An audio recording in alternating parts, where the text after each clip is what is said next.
Hey, it's me, Nalthazar, and welcome to another episode of Achieving Perfection. This is going to be for the Chromium Node of the Dragon War Legacy.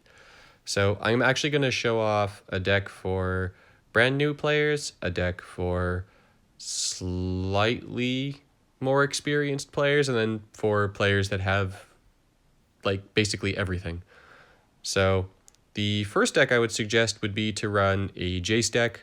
Ideally, you have Unraveler of Secrets and not the starter Jace, but either way, you can run it with either Walker. And I would run a deck that looks something like this. All of the rares are from Origins, and Dragon's Horde is an event reward. So if you don't have that, or you do, but you have access to Rawl, I would actually suggest this.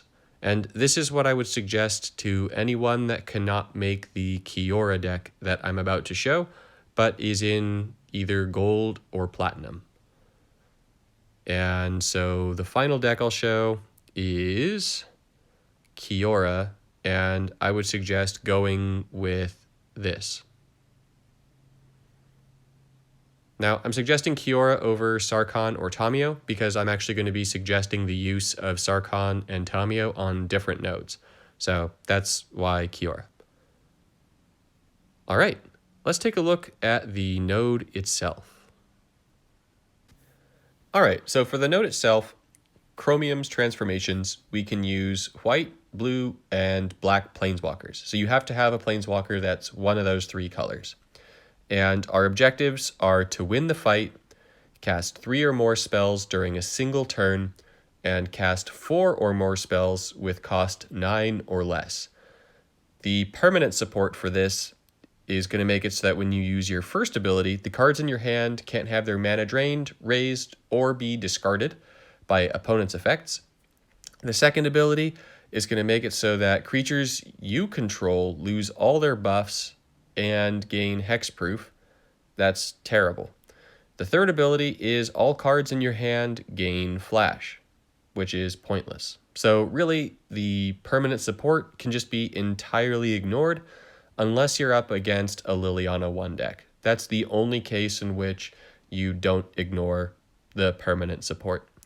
Now, you're going to want to be especially careful because of the existence of this node if you're in gold or platinum, especially platinum. This node right here is going to ruin the event for a lot of players. And when I say ruin it, I just mean it's going to ruin their perfect score because this event with Legacy inspires green conversion decks. So you're just going to see massively rampant green conversion decks in this event. So ideally, you only get stuck against them in this node, but more than likely, you're going to wind up getting stuck against them in some other nodes too. And so you want to make sure that you have some defense for that crazy spell play, right? So this is the node itself. Let's go back into the decks. So the first deck was the Jace Unraveler of Secrets. Ideally, you have this Walker. His ultimate ability is just going to win you games just outright. His mana bonuses are very good. And if we go through the deck itself, it's designed to draw us a bunch of cards via cards like Jesse and Thief and the Sigiled Starfish. The Scrapskin Drake is going to be a fantastic card to get down once you get your ultimate. So in the bronze and silver tiers, if you've got your ultimate down and this creature down, there's not a lot that can break through it. Then the Harbinger of Tides is going to just give you a little bit of extra removal from a creature slot. I don't usually suggest that you put in 4 creatures, but for this, it's worth it. You definitely want Dragon's Horde. This is an absolute must for this node, especially if you're playing a mono-colored Planeswalker. Just the combination of gem conversion and card draw from the activations is too good to pass up. Then for additional removal, we've got Anchor to the Aether. We want spells, remember that. Talent of the Telepath, if you have it, is a great card for this node because it's going to play itself, and ideally it'll play something else in your deck that you're drawing that costs less than 6 mana, or 6 mana or less, which is part of why we have Discovery in here. So Discovery can just be immediately played, it's going to give you more card draw, and if you need it in a pinch, it can also serve as creature removal. We've got Displacement Wave as board wipe. I love having board wipe. If you have access to something like this, you should definitely use it. There are better versions of Displacement Wave, but that's still pretty good. And the final piece of removal in the deck is Turn to Frog. Just outright kill something, turn it into a frog, and then it's going to attack the Drake and kill itself. So this is deck 1. Now, deck 2 is the Rawl deck. And if you can make Rawl, I would absolutely go ahead and make Rawl instead. Because Rawl gets access to cards like Scab Clan Berserker and Harsh Mentor. Now, these are going to be cards that you would want to use in the Platinum or Gold tiers if you do not have access to all the green conversion that I was showing off. Because as you see from Harsh Mentor, it says when your opponent casts a card, and that's any card, your opponent takes 3 damage. And with Scab Clan Berserker, whenever your opponent casts a spell or support, your opponent takes 3 damage. So if you've got both the Berserker and the Harsh Mentor down, when your opponent starts going off into their crazy green cascade and playing all their green spells, they're going to take 6 damage per spell they play, and so that's going to kill them pretty quickly. For Kiora, for that matter, it's going to kill Kiora in, 16, 17, in 18 spells, which is pretty easy for Kiora to do in 1 turn. Volcanic Rambler is just going to get you additional mana, and it's going to destroy blocks of gems. We've got then for the spell portion of the deck, Angrath's Rampage to destroy creatures, bypassing targeting and vanguards. We've got Demolish to destroy supports. We've got Justice Strike, which is going to kill creatures, and also importantly only costs 6 mana, which means that Talent of the Telepath can fetch and immediately play it. And also Exquisite Firecraft, which can serve as either removal or just direct damage, and can be played immediately with a Talent of the Telepath. So some pretty easy spells to get off.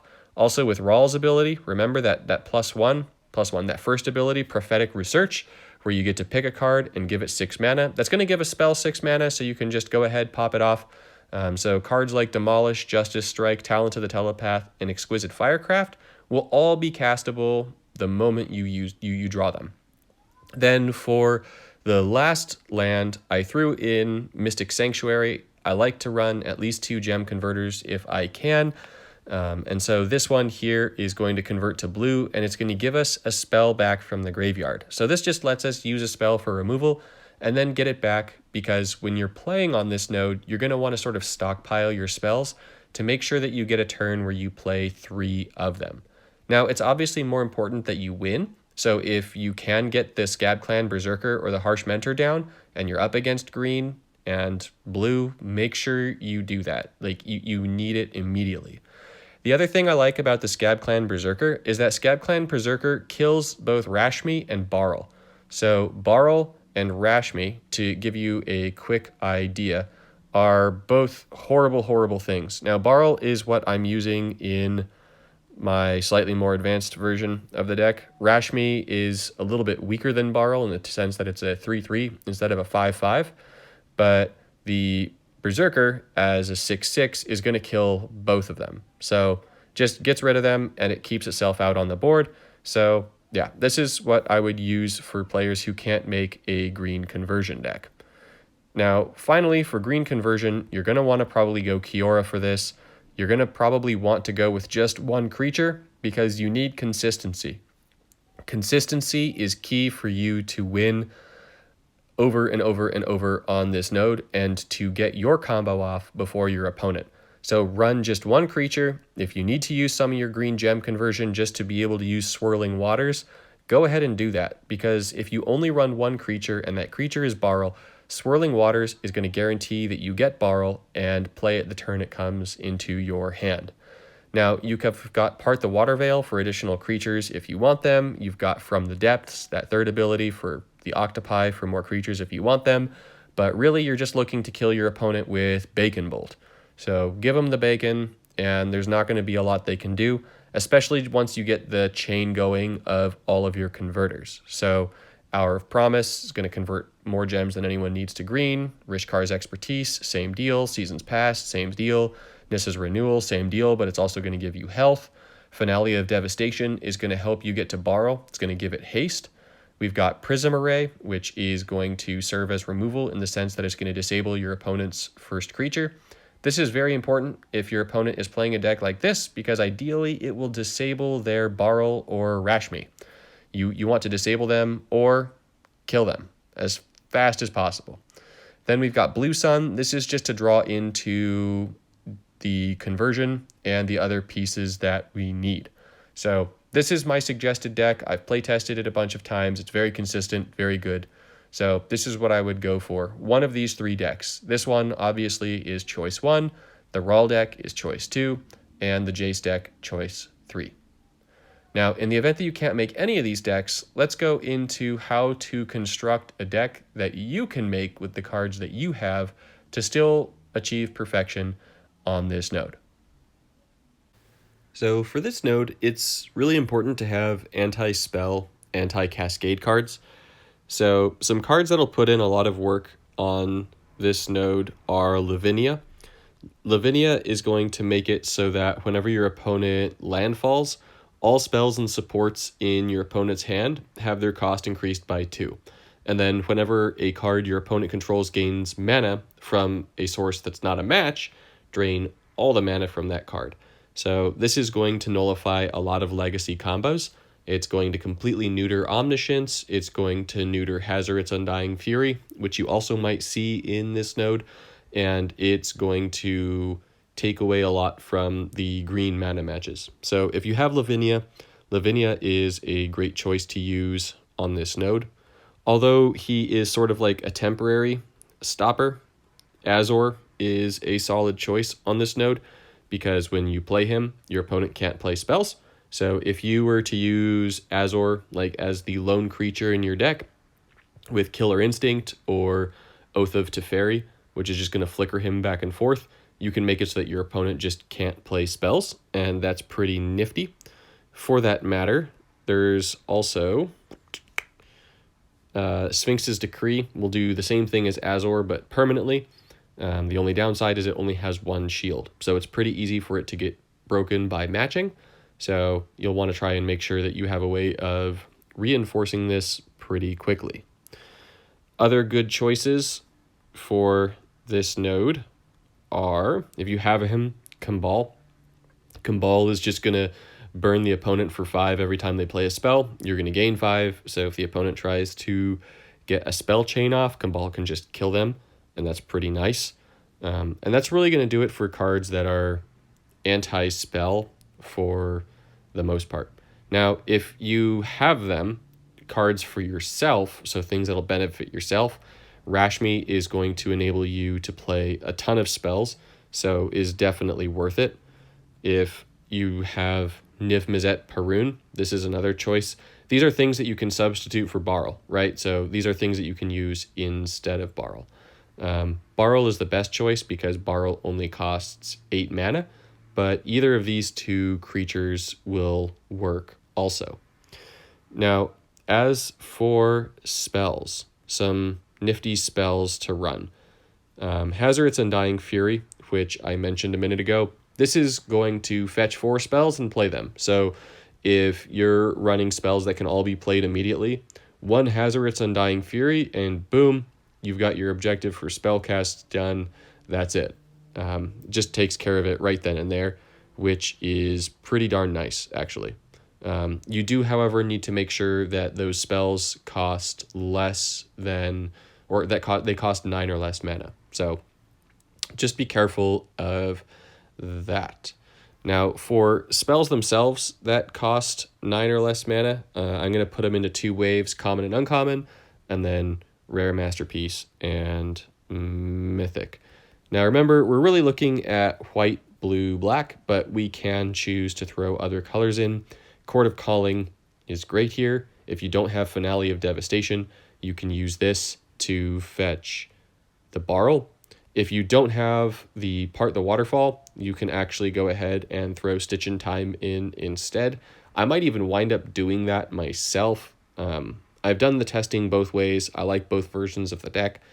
Isolate is a great choice for removal. It's exiling, it doesn't target, so You don't have to worry about things that have hexproof, and that node could potentially provide hexproof, so it just sort of gets around that. As we go, Finale of Glory is a very strong card on this node, so it's gonna work toward that objective. And then the other one that I really like here is Electro Dominance. So Electro Dominance is amazing here. So this one is going to be a pretty easy spell to get off. It's 6 mana. It's going to charge up mana. It serves as removal, direct damage, whatever. It's pretty good.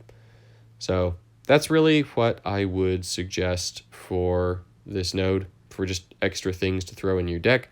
If you're like totally brand new, you're really going to want to look at what spells do you have that you can throw in your deck and what forms of removal you have. Ideally, you're not going to be outclassed in a tier that you can't compete with the big guns. So if you're in Platinum, you really need to either have the big guns yourself or you need to have the things that stop them from happening. Now, if you have the ones that stop them from happening, you want to ensure that you get them. So I suppose I should throw in there Whir of Invention. So if we're IR, buddy, why IR? So if you're using Sphinx's Decree, you're going to want this to go along with the Sphinx's Decree. This is just going to help you fetch it. And I should also add that another blue card that is great, before I forget, is Insidious Will. This can just stop combos from the beginning. I know that Pact of Negation, I think it does basically the same thing, but it also cancels your cards, whereas Insidious Will is only going to cancel your opponents. So ideally, this all works out for you. I hope it helps you build a deck. I hope you go perfect, and I will see you in the next one.